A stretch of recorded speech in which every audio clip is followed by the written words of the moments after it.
get right into it. Like, what on earth has been going on? Holy cow. You know, we talked all of last year about what a crazy market it is.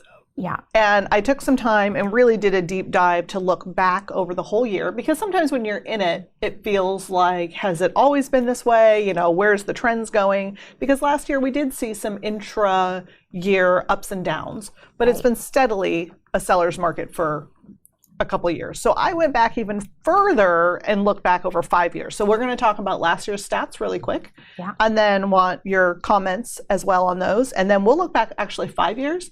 And I think it will help paint a picture of how far we've come, fallen, gone, whatever, like why we're seeing this pressure and such crazy sales activity. I think it'll really help clarify where we're at. So, you know, as most people know, when a home is listed, if it's properly priced, staged, ready to hit the market, it will sell immediately or within, let's say within a week, because most sellers will wait for an offer review date. So our time on market is a little artificial because we use review dates here. You know, you list it on a Tuesday, offers are due on the following Monday, so it has 6 days on the market. Right.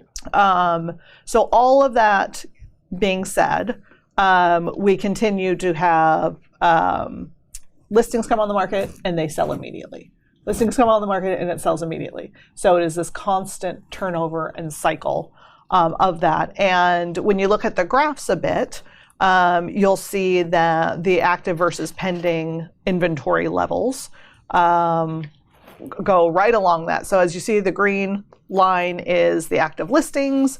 As you go to the right column, this is the whole of last year, 2021. The blue line continues to be longer than the green line, so pending. So one of the ways I explain this chart sometimes is the blue line represent, if you're at a grocery store, the blue line is what's at the checkout stand, and the green line is what's active on the shelf. So right now you can tell that, like toilet paper and other things this year, our available homes for sale on the shelf is minimum.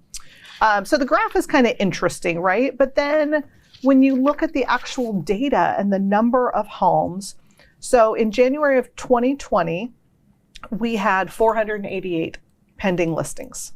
I'm sorry, active listings. In December, we had 64. Right. I mean, just let that sink in when we talk about, you know, how low we are in inventory supplies. And January 2020 was a super hot seller's market.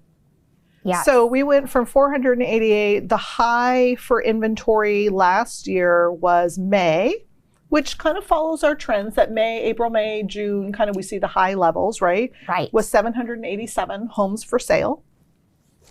And then by December, we had only 64 homes on the market. Yes. Yes. And it feels like you're right. Because when we're in the middle of it, we kind of, you know, forget because we're just working a way to get, you know, properties to the market, sell them, get the buyers in the home. So that makes sense because it explains what's happening now and why January is the craziest January that we've ever seen because of what happened at the end of last year. Because our inventory levels are so low. So, you know, where we've had shortages all throughout, you know, the supply chain, houses are no different right now. Right. And it's kind of a self-fulfilling prophecy in a way too, because what happens is those sellers who would be downsizers or move up buyers, and they would sell the home that they're in. The question, we'll talk more about this later, they get stuck. They get stuck in their house because where are they going to buy? Right. So unless they already have a solution of where they're going to buy, they don't want to be out there sell their house and have no place to live. So that's kind of an interesting look back for the year. But let's take even a further step back on this, and let's look and go back all the way to the year 2017, if you can remember. Ooh. So a 5-year look back.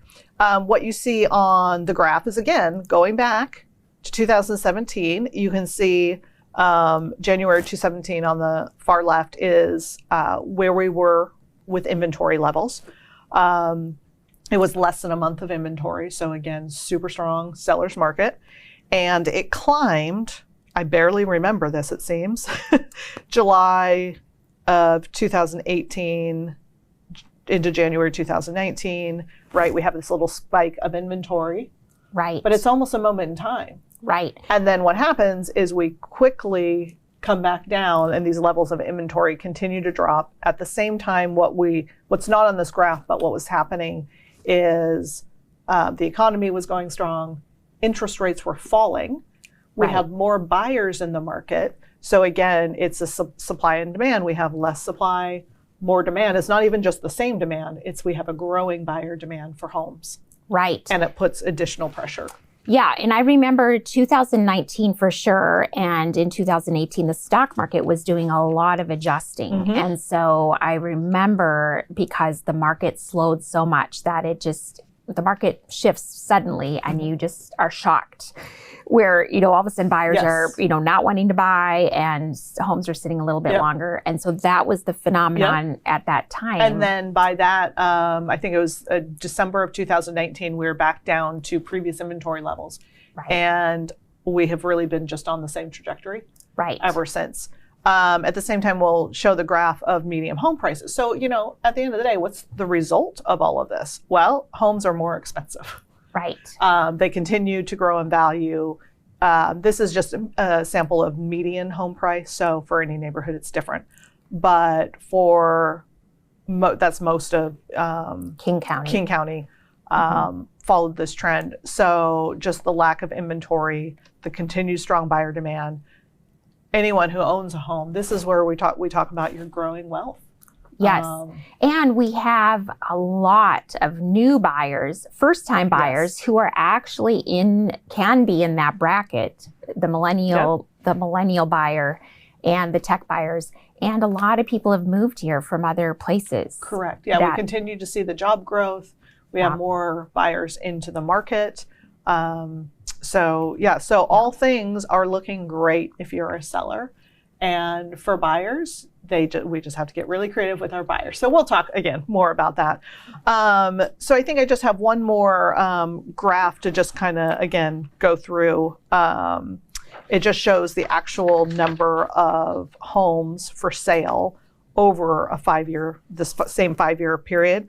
So in the full year of 2017, so when we add up all the months, the 12 months, we had over 10,000 homes listed for sale. In 2021, we had less than 5,000. So again, half the number of available inventory. And as you just mentioned, more buyer demand. So it's, it just shows a picture.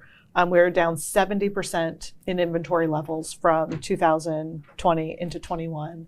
And that's, just paints this picture again. There are always some, seasonal adjustments and, some months have more inventory than the other. But right now we just can't keep up with that buyer demand. And for the foreseeable future, there's no real indication that prices are coming down. So for any buyers out there, as hard as it is right now, I don't predict that it's going to get any easier and prices will just keep going up. So unless someone's a lottery winner, now's a great time to be getting in the market.